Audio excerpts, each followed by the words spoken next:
She likes you. She just never seems free. Her messages are warm. She laughs at your jokes, remembers small details, and sometimes starts the conversation herself. But every invitation meets the same fog. This week is crazy. Maybe next weekend. I will let you know. So you keep asking the question that traps a lot of men. If she likes me, why will she not make time for me? Because attraction and availability are not the same thing. Someone can enjoy your attention, feel chemistry, and still lack the desire, readiness, or room to build something real. That does not automatically make her dishonest. It does mean you should stop measuring the connection by how good the messages feel and start measuring whether both people are helping it move.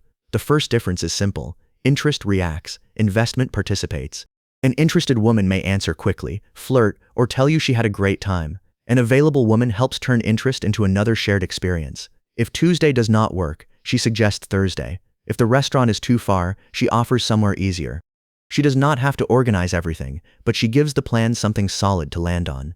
That distinction matters because warm words can exist without forward movement. Sometimes she genuinely likes you, but is overwhelmed by work, family, health, or a difficult season.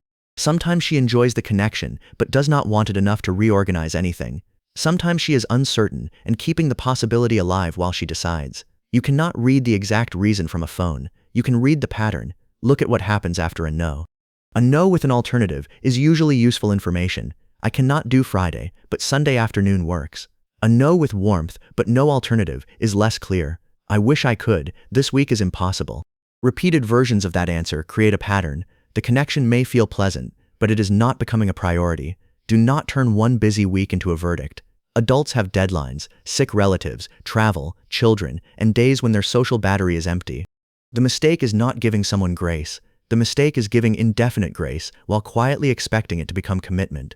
The second difference is reciprocal effort.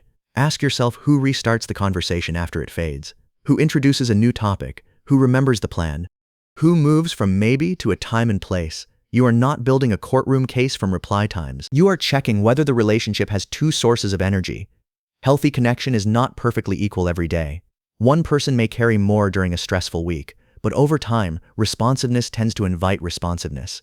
People who feel understood and valued are more willing to participate, disclose, and move closer. If your effort repeatedly disappears into a soft, friendly cloud, more effort does not create reciprocity. It only hides the fact that reciprocity is missing.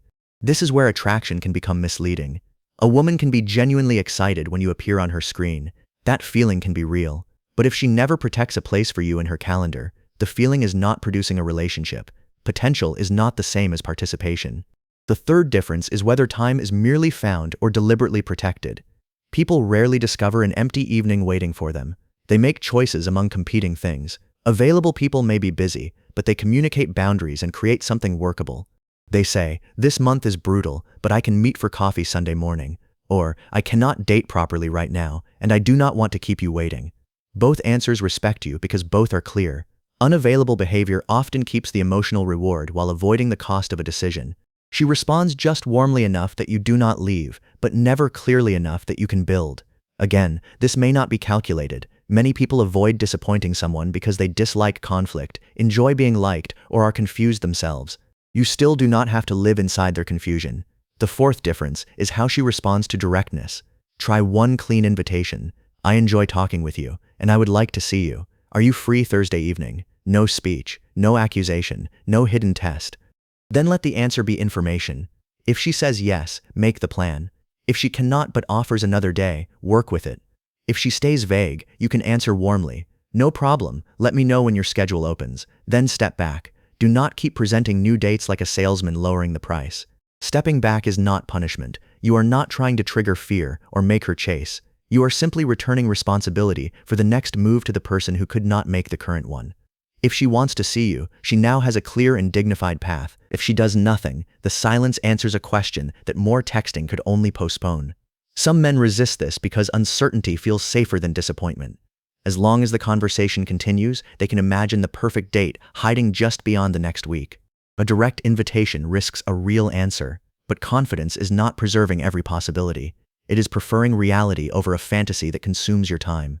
There is also a harder question. Is this arrangement working for you? You may like her enough to excuse a dynamic you would warn a friend about. You may call yourself patient while checking your phone, postponing other dates, and treating a person you barely see as if she already occupies a committed place in your life. Attraction can make scarcity feel valuable. It can also make you ignore compatibility. Availability is part of compatibility. A wonderful person at the wrong time can still be the wrong relationship for you.